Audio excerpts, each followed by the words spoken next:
It was a night that was supposed to be perfect. I had planned a surprise dinner for Lucy, hoping to rekindle the romance that had dimmed over the years. The table was set with candles flickering softly, and I had prepared her favorite dish, seared salmon with a side of asparagus. The kitchen was filled with the rich aroma of garlic and herbs, but my heart was heavy with anticipation. As I reached for the wine glasses from the cabinet, a small envelope slipped out from behind a stack of old cookbooks. It was addressed to Lucy in elegant handwriting that I didn't recognize. My curiosity got the better of me. I hesitated for a moment, then carefully opened the envelope. Inside was a letter, written on creamy, expensive stationery. The words were affectionate, intimate, and unmistakably written by someone who wasn't me. My hands trembled as I read phrases like, "I can't wait to see you again," and "Our moments together mean everything to me." The signature at the end of the letter was simply, Sam. My mind raced as I processed the betrayal before me. Sam? Lucy had mentioned a colleague named Sam, but I never suspected anything more. I stared at the letter, my chest tightening with a mix of anger and disbelief. It felt like the floor had dropped out from beneath me. My heart pounded as I set the letter down and looked around the kitchen, suddenly feeling like a stranger in my own home. The romantic dinner I had painstakingly prepared now seemed like a cruel joke. I needed to confront Lucy, but my emotions were a whirlwind of confusion and rage. I decided to follow her that night. I'd seen her leave for an evening out, dressed in a sleek black dress and high heels, definitely not the casual attire she wore when she was simply going out with friends. I slipped into my car and tailed her, my mind a storm of questions and accusations. The drive took me to an upscale part of town, where the streetlights cast a golden glow on the pavement. Lucy pulled up to a high-end restaurant, its name illuminated in elegant script. I parked a few blocks away, my hands gripping the steering wheel tightly as I watched her walk into the restaurant. I waited in the shadows, my heart racing with every minute that passed. When she finally emerged, it was with Sam. They were laughing together, their faces lit with the kind of joy that only comes from intimacy. Sam's hand brushed against Lucy's, a gesture so casual, yet so loaded with meaning. I felt a pang of hurt as I realized the extent of their relationship. When they parted ways, I followed Sam to his sleek, black sports car. I watched him drive off, his vehicle a symbol of the wealth and power that seemed to have captivated Lucy. I felt a surge of anger. I had been replaced by this man, this successful, charming stranger who had wormed his way into my wife's life and heart. As I drove home, my mind was consumed with thoughts of revenge. I knew I needed to do something drastic. Sam's world was built on his financial empire, and if I could bring that crashing down, maybe I'd be able to find some semblance of justice for what had been done to me. The thought of dismantling Sam's life filled me with a grim determination. I was an engineer, and I had the skills to make it happen. My anger was no longer just a personal wound, it had become a mission. And so, the plan began to take shape in my mind, setting the stage for a confrontation I had never anticipated, but one that I felt was now inevitable. That night, as I lay in bed, the shadows of betrayal still lingering in my thoughts, I made a silent vow: I would make Sam pay for what he had done. The tools of my revenge would be precise and calculated, just like the engineering projects I had devoted my life to. Lucy might have chosen Sam, but I would use my skills to dismantle everything he had built, and in the process, perhaps find a way to reclaim my own shattered life. I spent the next few days in a haze of bitterness and determination. Lucy's betrayal was a wound that refused to heal, and every time I saw her, it was like a fresh knife twisting deeper. I couldn't just sit idly by while Sam lived a life of luxury at my expense. My engineering skills, honed over years of precision and problem solving, would now be put to a different kind of test. I started my investigation into Sam's life and business empire. I knew I had to understand his operations thoroughly if I was going to devise a plan to bring him down. My first step was to gather information, and given my background, I knew exactly where to start. The internet. I began by researching Sam's company, its structure, its financial practices, and its vulnerabilities. I found that his company, Sterling Financial Group, was a significant player in the investment world. They managed billions in assets and had a reputation for being nearly untouchable. However, I was determined to find a chink in their armor. My research revealed a complex network of connections and a web of financial transactions that seemed impenetrable. But I knew from experience that every system, no matter how secure, had its weaknesses. I needed to dig deeper. Late into the night, I pored over financial reports, annual statements, and news articles about Sterling Financial Group. I discovered that they had a major weakness: their cybersecurity. Despite their financial prowess, their IT infrastructure seemed outdated and vulnerable. It was the perfect entry point for someone with my skills. Using my knowledge of programming and cybersecurity, I began to map out how I could exploit these vulnerabilities. I crafted a detailed plan to create a virus that could infiltrate their system without leaving a trace. The virus would target their financial databases, corrupting records and triggering chaos within their operations. But first, I needed to test my plan. I set up a separate server in my home office, simulating a smaller, less sophisticated version of Sterling Financial Group's system. I spent hours writing and refining the virus, ensuring it would work precisely as intended. The stakes were high, and I couldn't afford any mistakes. As the days passed, my focus became laser sharp. I isolated myself from Lucy and kept my interactions minimal. Every moment was dedicated to perfecting my virus and ensuring it would work flawlessly. I knew that once I launched it, there would be no turning back. One evening, as I was engrossed in my work, Lucy walked into my office. She tried to strike up a conversation, but I was curt and distracted. She didn't seem to understand why I was so distant, but I couldn't bring myself to explain. Her attempts to bridge the gap only made me more determined to complete my plan.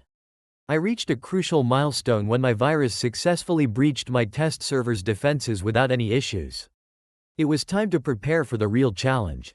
I needed to gather the necessary data and access points for Sterling Financial Group's system.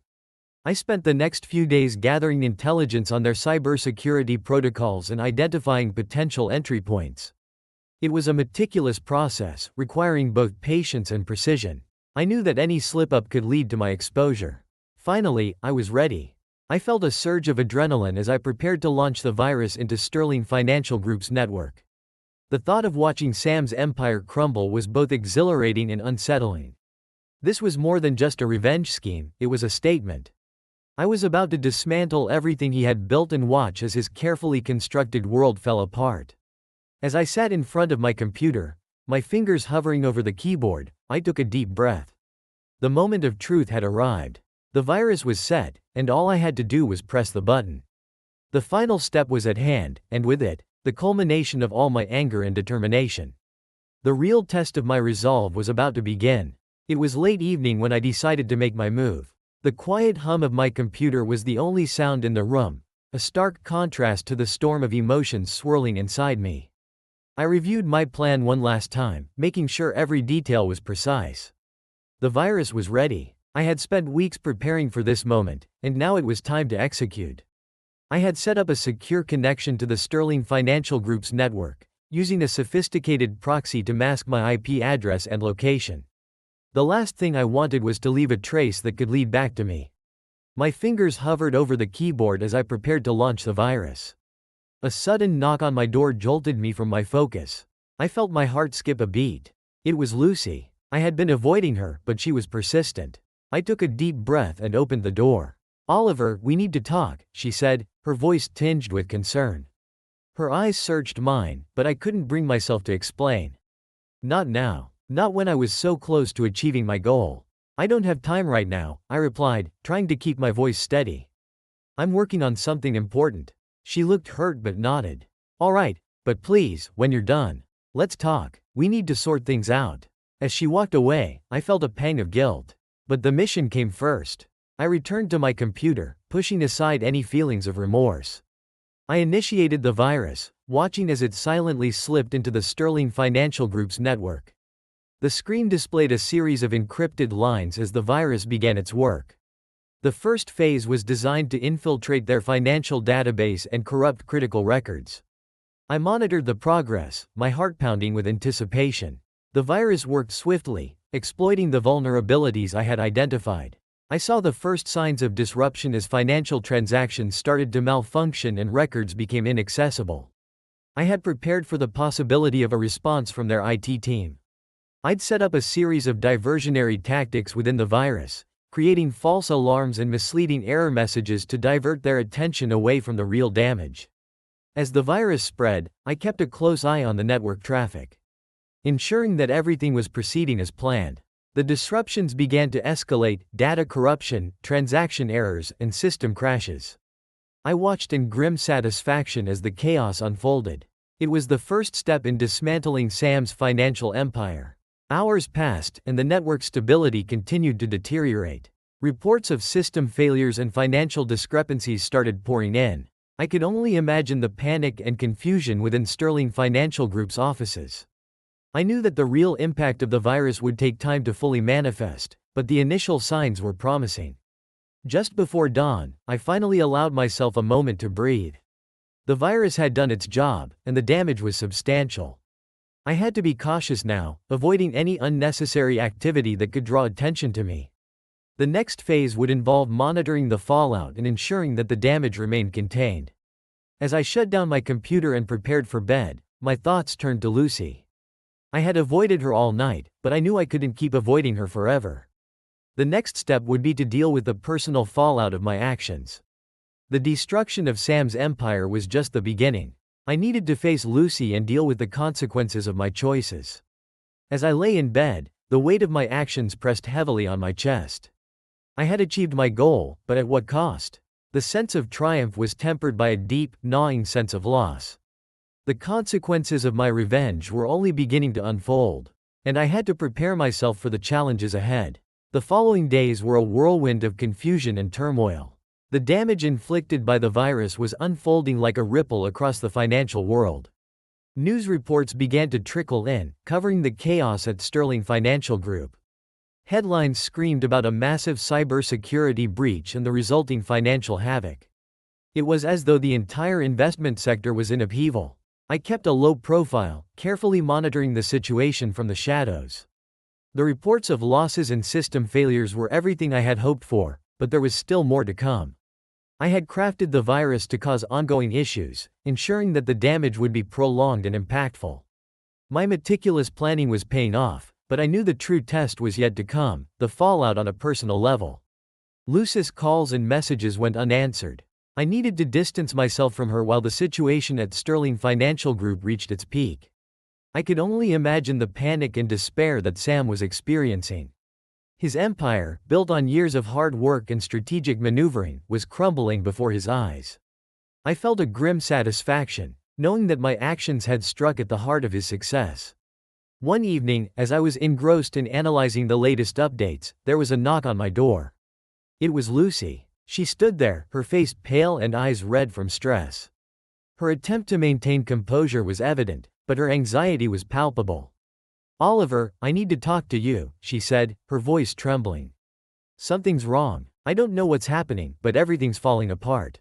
I struggled to keep my emotions in check. "What do you mean?" I asked, feigning ignorance. "What's going on?" "It's Sam," she said, her voice breaking.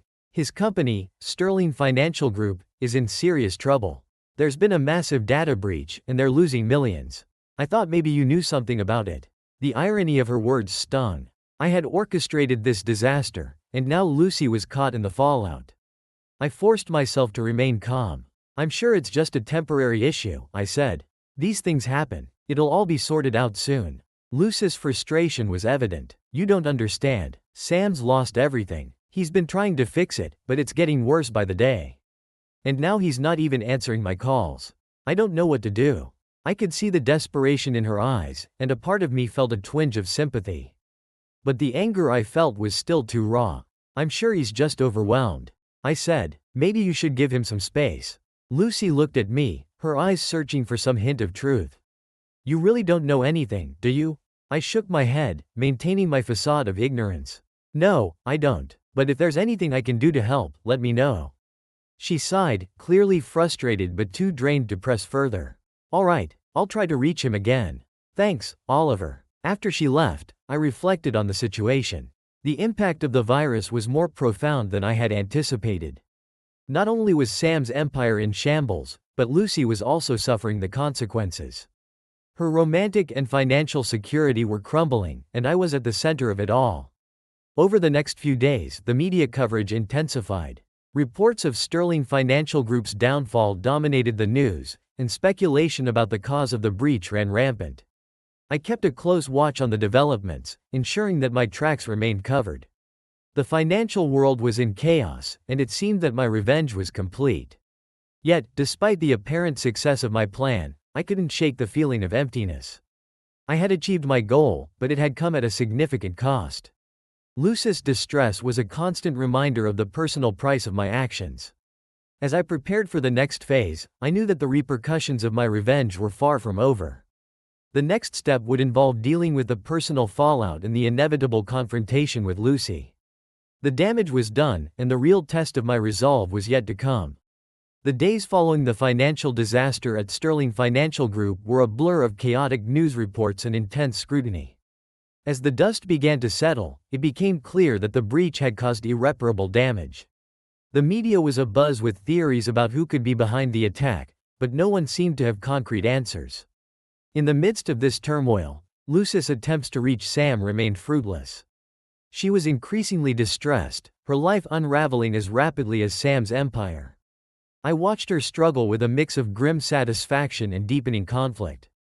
My actions had brought about this downfall, but I was left with the responsibility of confronting the consequences. One evening, Lucy showed up at our home unannounced. Her eyes were red from crying, and her face was pale with exhaustion. I could see that she was on the edge, and I knew the time had come for us to have a serious discussion. "Oliver, we need to talk," she said, her voice wavering. "I'm at my wit's end. Everything is falling apart, and I don't know what to do." I took a deep breath, bracing myself for the conversation. "Sure, let's talk. What's going on?" She took a seat on the couch, her shoulders slumped. "It's not just about Sam anymore. Everything I thought I had, my security, my future, is in ruins. I thought he could help me, but now he's disappeared, and I'm left with nothing." I remained silent, feeling a mix of anger and pity.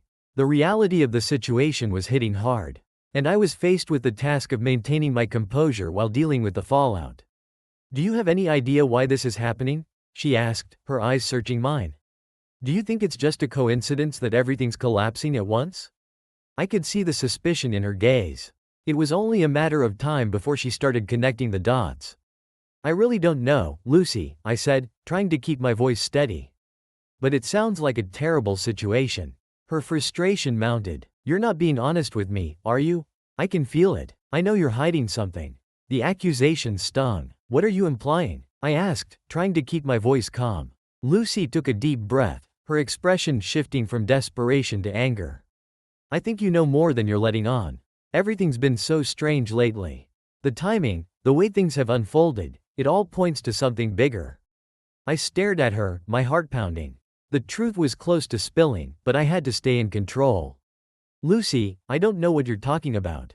I've been working hard, just like you have. I'm just as lost as you are in this situation." She looked at me with a mix of disbelief and hurt. "I don't know who you are anymore. I thought we had something real, but now it feels like you're just another part of this mess." I felt a pang of guilt, but it was overshadowed by the need to protect my secret. "Lucy, I'm sorry you're going through this, but I don't have any answers. Maybe you should focus on finding another way to move forward." Her shoulders slumped in defeat. "I guess you're right. I don't know where to turn anymore. I thought we could work through this together, but now it feels like everything's falling apart." As she left, I was left alone with my thoughts. The confrontation had been intense, and I could see the depth of her suffering. I had succeeded in my plan to dismantle Sam's empire, but the personal cost was becoming increasingly apparent. The fallout of my actions was now in full view, and I knew that dealing with the personal consequences was just beginning. The next steps would involve navigating the emotional wreckage I had caused and dealing with the inevitable repercussions of my quest for revenge. The path ahead was uncertain, and I had to brace myself for the challenges that lay ahead. The days after my confrontation with Lucy were a whirlwind of mixed emotions and mounting tensions. The collapse of Sterling Financial Group continued to dominate the news, but the focus was shifting from the technical details of the breach to the broader implications of the disaster. As the media frenzy died down, I faced a more personal battle. Lucy's despair was palpable, and her situation seemed to spiral further out of control. With Sam's company in ruins, she had lost her financial security, and her future looked increasingly uncertain. I watched from a distance as her world unraveled, my own feelings of guilt and satisfaction tangled in a web of complexity. One afternoon, as I was working from home, I received an unexpected visit from a private investigator. He introduced himself as a hired consultant for Sterling Financial Group, brought in to investigate the cause of the breach. His presence was a stark reminder that my actions had not gone unnoticed, and now there was a professional effort to uncover the truth. The investigator, a middle-aged man with a sharp demeanor, asked if he could have a word with me. I invited him into my home, carefully maintaining my composure. He was polite but direct, his eyes assessing me with a practiced scrutiny. "Mr. Oliver," he began, "I'm investigating the recent cyber attack on Sterling Financial Group. I'd like to ask you a few questions about your activities and any connections you might have with the company." I felt a chill run down my spine but managed to keep my voice steady. "I'm not sure what I could tell you. I don't have any direct involvement with Sterling Financial Group." He nodded, seemingly unconvinced. "We're looking into all possible leads. If you've noticed anything unusual or if you've had any interactions with the company, now's the time to mention it." I gave him the most non-committal answers I could, trying to steer the conversation away from anything that might expose my involvement. His presence was unsettling, but I knew I had to remain cautious. The last thing I needed was for him to uncover any hint of my wrongdoing. After the investigator left, I was left with a sense of foreboding. The risk of exposure was real, and I had to be even more careful moving forward. The fact that the authorities were now involved added a new layer of complexity to the situation. Meanwhile, Lucy's plight continued to weigh on me. Despite my attempts to stay detached, I found it increasingly difficult to ignore her suffering. The damage from the breach had left her financially strained, and she was struggling to find stability. She reached out to me several times, seeking support and understanding, but I remained distant, wrestling with my own guilt and the need to keep my secret safe. One evening, as I was lost in thought, my phone rang. It was Lucy. She was on the verge of tears. Her voice barely audible. "Oliver, I don't know what to do. I'm at my breaking point. Can we talk, please?" Her plea struck a chord, and despite my reservations, I agreed to meet her. We decided to meet at a quiet cafe, a neutral ground where we could talk without the pressure of our home's familiarity.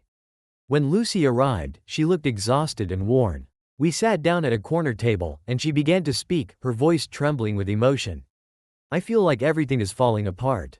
I don't know how to rebuild or where to start. Sam's gone, and my future seems so uncertain. I thought we could work through this, but now I feel so alone." Listening to her, I felt a pang of sympathy. The extent of her suffering was more than I had anticipated, and it was a stark reminder of the personal cost of my actions. I struggled to find the right words, knowing that my role in her current predicament was far from straightforward. "Lucy, I'm sorry you're going through this," I said softly. "I wish there was something more I could do. I know it's not much, but if you need anything." She cut me off, her eyes filled with a mixture of hope and despair. "I don't know if I can ever forgive you, Oliver. I don't even know if we can ever be the same again. But right now, I just need some help. I need to find a way forward." Her words were a heavy blow, and I felt the weight of my actions more acutely than ever. The road ahead was uncertain, both for Lucy and for me. As I looked into her eyes, I realized that the true cost of revenge was not just in the destruction I had wrought but in the personal relationships I had irreparably damaged. The confrontation with Lucy had left me with a deeper understanding of the consequences of my actions. The path ahead would be fraught with challenges, and the personal fallout of my revenge was far from over. The aftermath of the cyber attack on Sterling Financial Group had cast a long shadow over my life. As days turned into weeks, the impact of the breach continued to unfold, and I found myself grappling with the consequences of my actions. The private investigator's visit had left me on edge, and the stress of potentially being discovered weighed heavily on me. Lucy's situation was worsening. Despite her attempts to rebuild, she struggled with the financial instability left in the wake of Sam's downfall. She reached out to me several times, and each encounter left me feeling more conflicted. I had inflicted this turmoil on her, and seeing her in such distress was a constant reminder of the price of my revenge. One morning, as I was going over some work, my phone rang. It was an unfamiliar number. I answered cautiously. "Hello, Mr. Oliver?" a voice on the other end said. It was the private investigator. "I'd like to ask you a few more questions about your recent interactions with Sterling Financial Group." My heart skipped a beat. What is this about? We've uncovered some new information, the investigator said. It seems there may be more to the breach than initially thought. We need to clarify a few details with you. I tried to keep my composure, but anxiety was creeping in. Sure, what do you need to know? We've found evidence that suggests someone with technical expertise was involved, he said. Any additional information you can provide about your background and any possible connections to the company would be helpful. I struggled to remain calm. I'm just an engineer. I've had no direct involvement with Sterling Financial Group beyond what I've already told you. The investigator's tone was firm but not unfriendly. I understand. I just want to make sure we're thorough in our investigation. If you remember anything else, please contact me. As I hung up, my mind raced. The investigator's call was a stark reminder that the net was closing in. The risk of exposure was growing, and I needed to be more cautious than ever. I decided to take additional measures to cover my tracks, ensuring that there was no link between me and the attack. Meanwhile, Lucy's persistent calls and messages became more urgent. She was desperate for help, but I was conflicted. Each time I spoke with her, it became increasingly clear that the fallout from my actions was taking a severe toll on both her and me. One evening, as I sat alone in my home, Lucy arrived unannounced. Her face was marked by exhaustion and worry. I invited her in, and we sat down in the living room. "Oliver, I don't know what to do anymore," she said, her voice breaking. "I'm at the end of my rope. Everything's a mess, and I feel like I've lost everything." Seeing her so vulnerable was a stark contrast to the anger and betrayal I had felt earlier. My resolve was beginning to waver. "Lucy, I wish I could fix this. I really do. But I'm not sure how." She looked at me, her eyes filled with a mix of hope and despair. "I need to know what happened. Why did this all fall apart? I can't move forward without understanding." I felt a surge of guilt and frustration. The truth was so close to spilling, but I had to stay vigilant. "I don't have all the answers," I said, trying to deflect. "But maybe you should focus on finding a way to start over. There are resources and people who can help you." Her expression was one of resignation. "I've tried everything, but nothing seems to work. I don't know who to trust anymore." As she left, I was left alone with my thoughts. The weight of my actions was becoming unbearable. The consequences of my revenge were far-reaching, and the personal toll was greater than I had anticipated. Lucy's suffering was a constant reminder of the cost of my quest for vengeance. The investigation continued to loom over me, and I knew that the next steps would be crucial. The risk of exposure was ever present, and the emotional strain of dealing with Lucy's predicament was taking its toll. As I prepared for whatever might come next, I realized that the true unraveling of my life was just beginning. The days that followed were marked by an increasing sense of dread. The private investigator's inquiry was becoming more intense, and every interaction with Lucy reminded me of the toll my actions had taken. The pressure was mounting, and the need to maintain my cover was becoming more urgent. One afternoon, as I was working from home, the doorbell rang. When I answered, I was surprised to find the investigator standing on my doorstep. His expression was serious, and I could sense the gravity of the situation. "Mr. Oliver," he said, "I need to speak with you again. We've found some new leads that could be significant." I nodded and invited him inside. We settled in the living room, and he took out a folder filled with documents and notes. I could tell that the investigation was getting closer to something important. "We've been reviewing the data from the breach more thoroughly," he began. "There are indications that the attack might have involved someone with considerable technical skill and insider knowledge. We've come across some patterns that point to a specific set of tools and methods used in the attack." I felt a cold sweat break out on my forehead. The implications of his words were clear. The investigation was narrowing in on a professional, and my involvement was at risk of being uncovered. "What kind of patterns?" I asked, trying to sound casual. The investigator glanced at me. "We've identified a series of encrypted communications and a set of sophisticated hacking tools that were used during the attack. The level of expertise required is quite high. We're looking into all possible connections, including anyone who might have had access to similar tools." I struggled to keep my composure. "I'm not sure how that would relate to me.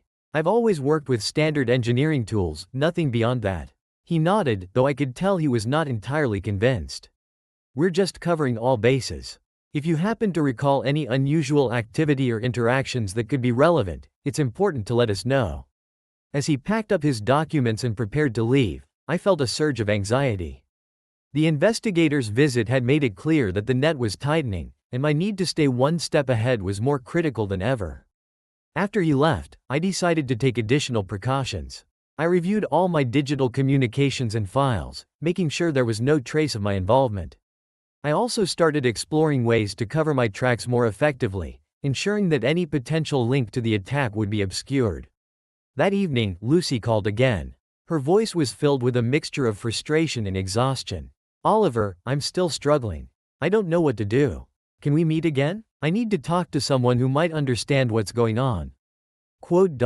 Despite my reservations, I agreed to meet her. We decided to meet at a park, where we could talk in a more relaxed setting. When I arrived, Lucy was already there, sitting on a bench and looking lost in thought. "Hey," I said, taking a seat beside her. "How are you holding up?" She sighed deeply. "I'm trying to keep it together, but it's getting harder. I feel like everything is crumbling around me, and I don't know who to trust." Her vulnerability was striking, and I felt a pang of guilt. I knew that I was the cause of much of her pain, but I also had to protect my own interests. "I know it's been tough," I said softly. "But you have to keep moving forward. There are support services and people who can help you through this." Lucy looked at me with a mixture of hope and despair. "I appreciate your advice, but I still don't understand why this happened. I feel like I'm missing something crucial." Her words struck a nerve. The investigation was digging deeper, and the risk of exposure was growing. I had to balance my desire to help her with the need to protect myself. "Lucy, I wish I could offer more help," I said, "but right now, I think focusing on practical steps might be the best approach. Maybe look into professional counseling or financial advice to help you get back on track." She nodded, though her expression was one of resignation. "I guess you're right. I'll try to find some resources. Thanks for meeting with me." As she left, I was left with a sense of unease. The deeper the investigation went, the more precarious my situation became.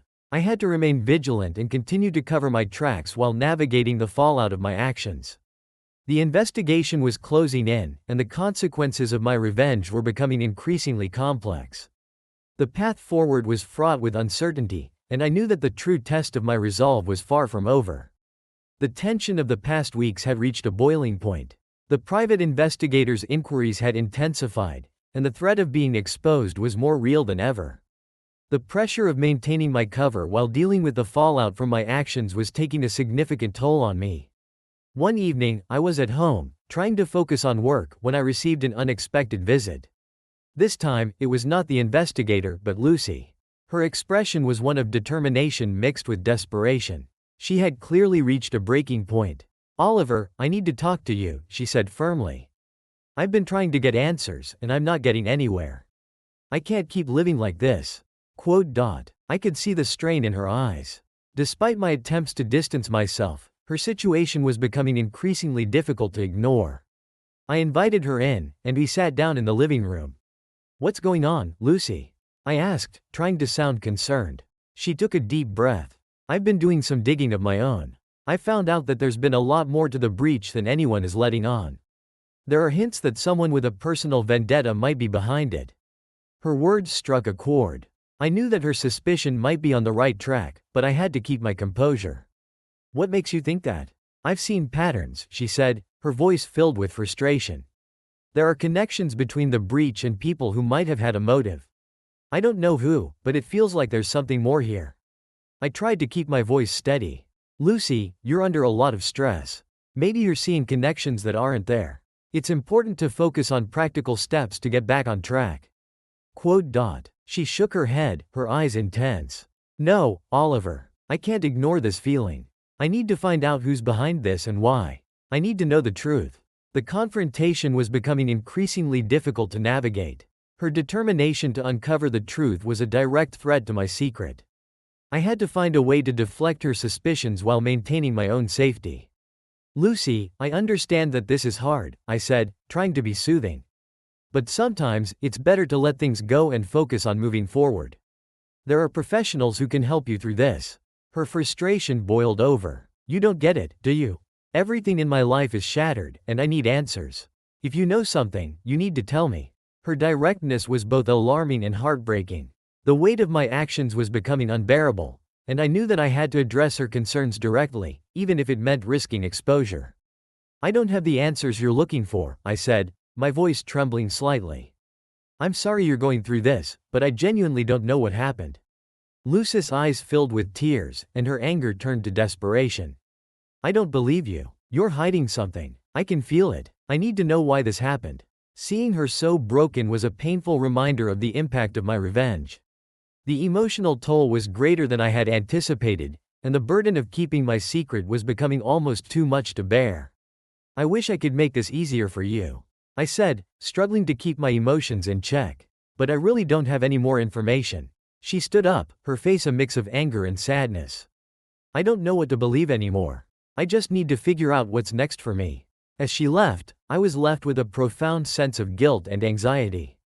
The breaking point was not just for Lucy but for me as well. The investigation was closing in, and the personal cost of my actions was becoming increasingly evident. The path ahead was uncertain, and the pressure of dealing with both Lucy's desperation and the investigator's scrutiny was overwhelming. I had to navigate these challenges carefully, knowing that any misstep could lead to disastrous consequences. The true extent of the fallout from my revenge was becoming clearer, and I had to brace myself for the inevitable reckoning. The tension was palpable as the days dragged on. Lucy's insistence on uncovering the truth had only intensified, and the private investigators' continued probing had made it clear that the investigation was edging closer to uncovering the real culprit. My attempts to cover my tracks had become increasingly desperate, and the pressure was taking its toll. One afternoon, as I was working in my home office, I received an urgent call from Lucy. Her voice was strained and filled with an emotion I couldn't quite place. "Oliver, I need your help. Something unexpected has happened," she said. "Can we meet? It's important." Despite my growing unease, I agreed to meet her. We decided to go to a quiet cafe, where we could talk without interruptions. "What kind of discrepancies?" "Large transactions and unusual account activities," she explained. "It looks like someone was manipulating the records before the breach happened. It doesn't make sense unless there was a bigger plan." Her revelation was a shocking twist. It was clear that someone had been orchestrating events long before the attack, and it seemed to implicate more than just a simple act of revenge. The plot was thickening, and the risk of exposure was growing. "Lucy, are you sure about this?" I asked, trying to keep my voice steady. "Absolutely," she said, her eyes intense. "I've seen the evidence myself. This wasn't just a random attack. It was planned, and someone had a clear motive. I need to know who and why." The new information was both alarming and confusing. It suggested a deeper conspiracy, one that went beyond my personal vendetta. I needed to figure out how to navigate this new development while still protecting my own secrets. "I can help you look into it," I said, trying to buy myself some time. "Let's figure out what's going on together." Lucy's expression softened slightly, and she seemed to appreciate the offer. "Thank you, Oliver. I don't have many options right now, and this is the only lead I have." We spent the next few hours analyzing the financial records she had obtained. The discrepancies were clear, and it became apparent that someone had been manipulating the accounts to create the perfect storm for the breach. It was a sophisticated operation that required insider knowledge and considerable technical skill. As we worked, I realized that the situation was far more complex than I had anticipated. The deeper conspiracy suggested that my actions were just a small part of a much larger scheme. The investigation was no longer just about me, it was about uncovering a broader network of deceit. When we finished analyzing the documents, Lucy looked at me with a mix of hope and exhaustion. "Do you think we're getting closer to the truth?" "I hope so," I said, trying to sound reassuring. "But this is bigger than we thought. There are clearly more players involved." Lucy nodded, though she still looked uncertain. "I just want to understand what's happening and why. I can't move forward without answers." As we parted ways, I was left with a profound sense of unease. The unexpected twist in the investigation had added a new layer of complexity, and the risk of exposure was higher than ever. I had to navigate this intricate web of deceit while managing my own involvement and keeping my secret safe. The situation was rapidly evolving, and I knew that the true extent of the fallout from my actions was far from over. The path ahead was fraught with uncertainty, and I had to be prepared for whatever might come next. The new revelations about the financial discrepancies in Sterling Financial Group were both unsettling and illuminating. The realization that there was a larger conspiracy at play shifted the focus from a personal vendetta to a broader and more complex scheme. The pressure was mounting, and I had to navigate this intricate situation while keeping my own secrets safe. A few days after our last meeting, I received an unexpected call from Lucy. Her voice was filled with urgency and fear. "Oliver, you need to see this," she said. "I've uncovered something that changes everything." We arranged to meet at the same cafe where we had previously discussed the investigation. When I arrived, Lucy was already there, looking both determined and anxious. She had a stack of documents and a USB drive with her. "What's happened?" I asked as I took a seat. Lucy handed me the USB drive. "I found something significant. These documents and files reveal that there was a plan to sabotage Sterling Financial Group from the inside. It's not just about revenge, it's a full-blown scheme involving multiple parties." I took the USB drive and plugged it into my laptop. The files were extensive, detailing a network of individuals with connections to various financial institutions and technology firms. The complexity of the operation was staggering. "This looks like a major operation," I said, scanning through the documents. "It's not just a personal attack, it's a coordinated effort involving several people." Lucy nodded. "Yes, and what's even more alarming is that some of the people involved have connections to influential figures in the industry.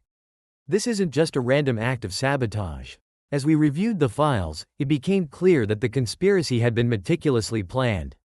The documents outlined how the attackers had manipulated financial data, conducted insider trading, and used sophisticated hacking techniques to cover their tracks. It was a well-orchestrated plot with far-reaching implications. "Who do you think is behind this?" I asked, my mind racing. Lucy looked worried. "I don't know for sure, but the connections in these documents point to a few key individuals who might be orchestrating the whole thing. We need to be careful. If they're behind this, they're powerful and dangerous." The gravity of the situation was becoming increasingly apparent. The investigation was no longer just about clearing my name or finding out what happened to Lucy. It was about uncovering a broader conspiracy that threatened to have far-reaching consequences. "I think we need to take this to someone who can help us understand and deal with this," I said. "This is beyond what we can handle on our own." Lucy hesitated, her expression conflicted. "I agree, but we need to be careful. If these people are as powerful as I think they are, we could be putting ourselves in serious danger." We spent the rest of the day devising a plan. We decided to approach a trusted financial investigator and a legal expert who might be able to help us make sense of the conspiracy and navigate the risks involved. It was a risky move, but it was the only way to uncover the full extent of the plot and protect ourselves. As the days went by, we reached out to our contacts and arranged a meeting with the experts. The task ahead was daunting, but it was clear that we were on the verge of uncovering something much larger than we had originally anticipated. The complexity of the conspiracy was becoming clearer, and the stakes were higher than ever. The investigation was no longer just about my personal revenge but about unraveling a web of deceit that threatened to engulf everyone involved. The path ahead was fraught with uncertainty, but I knew that the only way forward was to confront the conspiracy head-on and hope for the best. The meeting with the financial investigator and legal expert was set for the following week. Lucy and I both felt a mixture of anxiety and hope. The documents and files we had gathered were crucial, and the expertise of these professionals might be our best chance at understanding the full scope of the conspiracy. When the day of the meeting arrived, we went to a secure office in downtown Seattle. The investigator, Mark Sullivan, was a seasoned professional with a reputation for uncovering complex financial crimes. The lawyer, Jessica Hayes, was known for her sharp legal mind and experience in dealing with high-profile cases. Their assistance was vital for what lay ahead. As we entered the office, Mark and Jessica greeted us. Mark was in his late 50s with a no-nonsense demeanor, while Jessica, in her early 40s, exuded a calm but authoritative presence. We exchanged introductions and sat down at a large conference table. "I understand you have some documents and evidence related to a significant financial conspiracy," Mark said, looking directly at us. Lucy handed over the USB drive and the stack of documents. "Yes, we've uncovered a network of individuals involved in manipulating financial records and orchestrating a major sabotage against Sterling Financial Group. We need your help to make sense of it and to figure out how to proceed." Mark plugged the USB drive into his laptop and began reviewing the files. Jessica studied the documents with a keen eye. The room was filled with an air of tense anticipation as they absorbed the details of the conspiracy. "This is substantial," Mark finally said, his voice grave. "The scope of this operation is beyond what I initially expected. It's clear that there's a highly organized group behind this, with connections to various sectors." Jessica nodded in agreement. "The legal implications are significant. This involves not just financial crimes but potential breaches of law across multiple jurisdictions. We'll need to approach this carefully." Lucy and I exchanged worried glances. The scale of the conspiracy was daunting, and the risk of exposing ourselves was ever present. "So, what's our next step?" I asked, trying to keep my voice steady.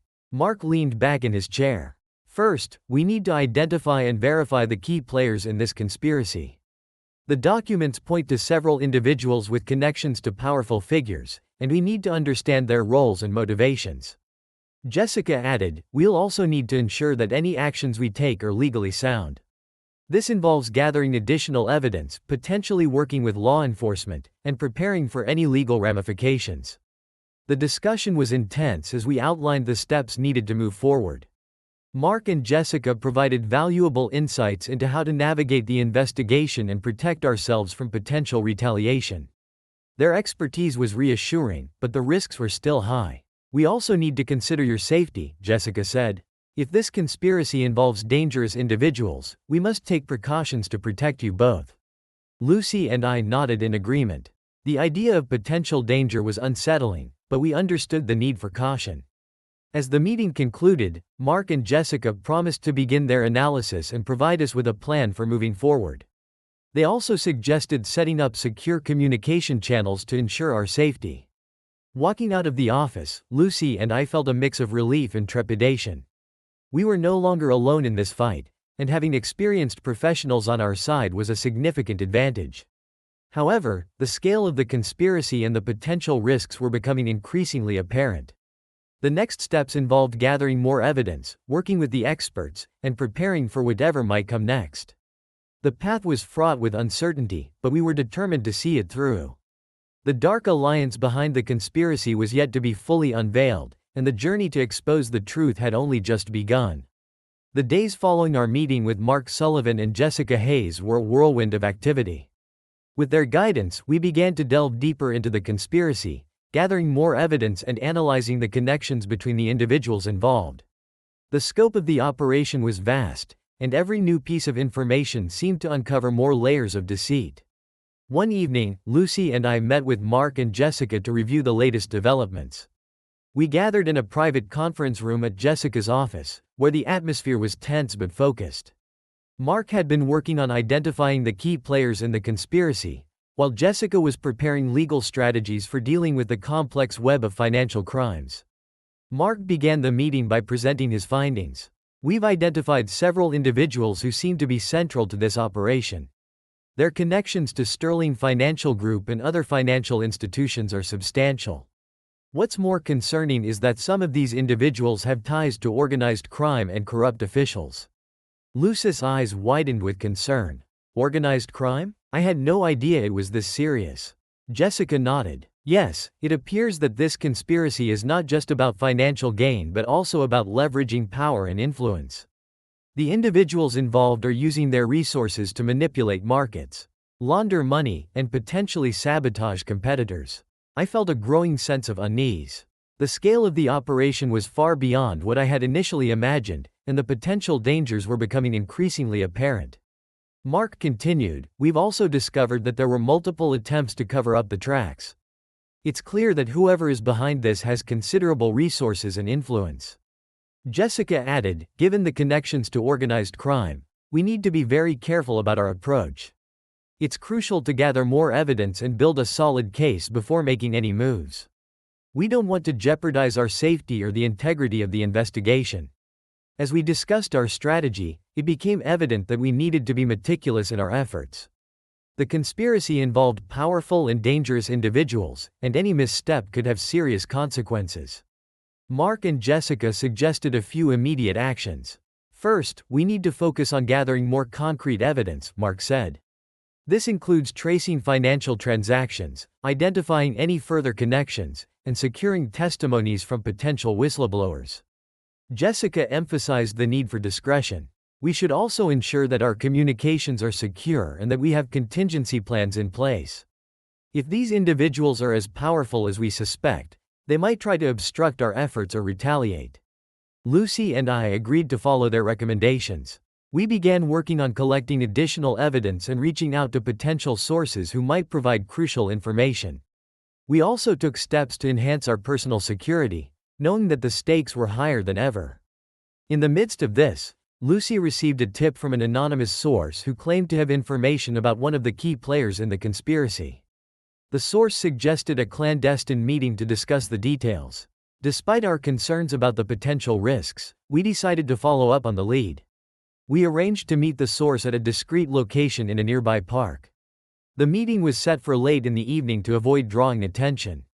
As Lucy and I arrived at the park, we were both on edge, aware of the potential danger. The source, a man in his early 40s with a wary expression, met us at a secluded spot. He handed over a set of documents and whispered, "This is everything I know about Michael Carter. He's one of the central figures in the conspiracy, and he's been involved in manipulating the financial markets and covering his tracks." Lucy took the documents and glanced through them. They contained detailed information about Carter's activities and connections, including evidence of illegal transactions and attempts to evade detection. "This is exactly what we need," Lucy said, her voice filled with a mix of relief and determination. "Thank you for this information." The source nodded and quickly left, disappearing into the night. As Lucy and I walked back to our car, we both felt a renewed sense of purpose. The information we had received was crucial, and it brought us one step closer to uncovering the full extent of the conspiracy. The journey ahead was fraught with challenges. But with each new piece of evidence, we were getting closer to exposing the hidden hand behind the scheme. The path was uncertain, and the risks were high, but we were determined to see it through and bring the truth to light. The new evidence about Michael Carter was a significant breakthrough. With the documents in hand, we had a clearer picture of one of the key players in the conspiracy. However, the gravity of the situation was starting to weigh heavily on us. The risk of retaliation and exposure was becoming increasingly real. We arranged another meeting with Mark Sullivan and Jessica Hayes to discuss the latest developments. Their office was now our command center, and we used it to strategize and coordinate our efforts. The atmosphere was tense but focused as we reviewed the new information. Mark spread out the documents on the conference table. "This is substantial," he said, examining the evidence. "Carter's activities are indicative of a larger network of corruption. We can use this to build a stronger case against him and his associates." Jessica added, "We need to verify the authenticity of these documents and corroborate them with other evidence. It's essential to ensure that we have a solid foundation before we take any legal action." We spent the next few hours analyzing the documents and cross-referencing them with our existing evidence. The details about Carter's involvement in financial manipulation, insider trading, and attempts to conceal his actions were alarming. The connections to organized crime and corrupt officials only added to the complexity of the case. As we worked, Mark received a call from a confidential informant who had additional information about Carter. The informant was willing to meet and provide further details. We arranged to meet them later that evening at a secure location. The meeting took place in a nondescript diner on the outskirts of town. The informant, a middle-aged man named Roger, was nervous but determined. He handed over a folder containing more evidence and spoke in hushed tones. "I've been working with Carter's organization for years," Roger said. "I've seen firsthand how they operate. This folder contains records of their illegal transactions and a list of their contacts. It's enough to make a strong case." Lucy and I reviewed the folder, which included bank statements, communication logs, and details about several high-profile transactions. The evidence was damning and added further weight to our case against Carter and his network. "This is exactly what we need," Lucy said, her voice filled with a mix of gratitude and determination. "Thank you for coming forward with this information." Roger nodded and quickly left the diner, disappearing into the night. The sense of urgency was palpable as we made our way back to Mark and Jessica's office to discuss the new evidence. Once we arrived, we briefed Mark and Jessica on the latest developments. Mark's eyes lit up as he reviewed the additional information. This is a game changer. With this evidence, we can build a more comprehensive case and put more pressure on Carter and his associates. Jessica agreed. We're getting closer to a tipping point. We need to ensure that we have all our legal strategies in place and that we're prepared for any potential fallout. As we discussed our next steps, a sense of determination filled the room. We had amassed significant evidence against Carter and his network, but the risks were still high. We needed to be cautious and strategic in our approach to avoid jeopardizing the investigation or our safety. The following days were filled with intense activity as we prepared to take legal action against Carter and his associates. Mark and Jessica worked on assembling a comprehensive dossier, while Lucy and I continued to gather additional evidence and prepare for the potential fallout. The tipping point had arrived. The conspiracy was becoming increasingly exposed, and the path to justice was becoming clearer. However, the journey was far from over. The risks were high, and the potential for retaliation was ever present. With each step, we were drawing closer to unraveling the full extent of the conspiracy and bringing those responsible to justice. The stakes were higher than ever, and the road ahead was fraught with uncertainty, but we were resolute in our commitment to see it through to the end. The day we had been working towards had finally arrived. We were ready to take decisive action against Michael Carter and his network. With the evidence we had gathered and the legal strategies in place, it was time to bring our findings to light. The plan was to present the evidence to the authorities and make a formal complaint. Mark Sullivan and Jessica Hayes had coordinated with federal investigators and law enforcement, setting the stage for a high-stakes confrontation. The operation was set for early morning to ensure maximum impact and to catch the suspects off guard. The night before the operation, Lucy and I reviewed the evidence one last time. The weight of the situation was palpable, and the risk of retaliation was ever present. Despite the preparation, I couldn't shake the feeling of anxiety. "Are you ready for this?" Lucy asked, her voice steady but tinged with concern. "I am," I replied, trying to sound confident. "We've done everything we can. Now it's up to the authorities to take it from here." We arrived at Mark and Jessica's office early in the morning, where a team of federal investigators was assembled. The atmosphere was tense but focused as everyone prepared for the operation. Mark and Jessica briefed the team on the evidence and the plan of action.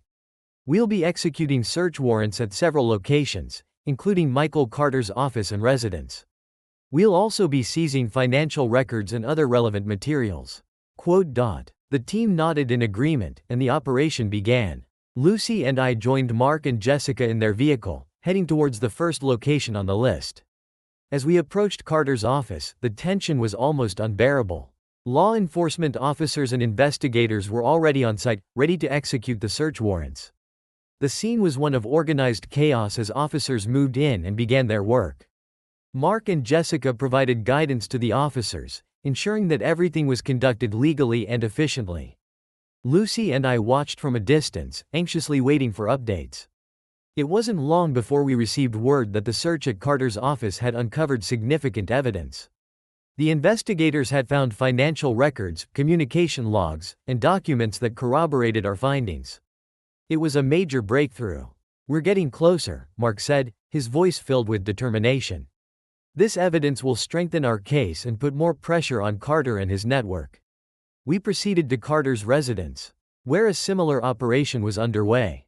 The sense of anticipation grew as we awaited news from the scene.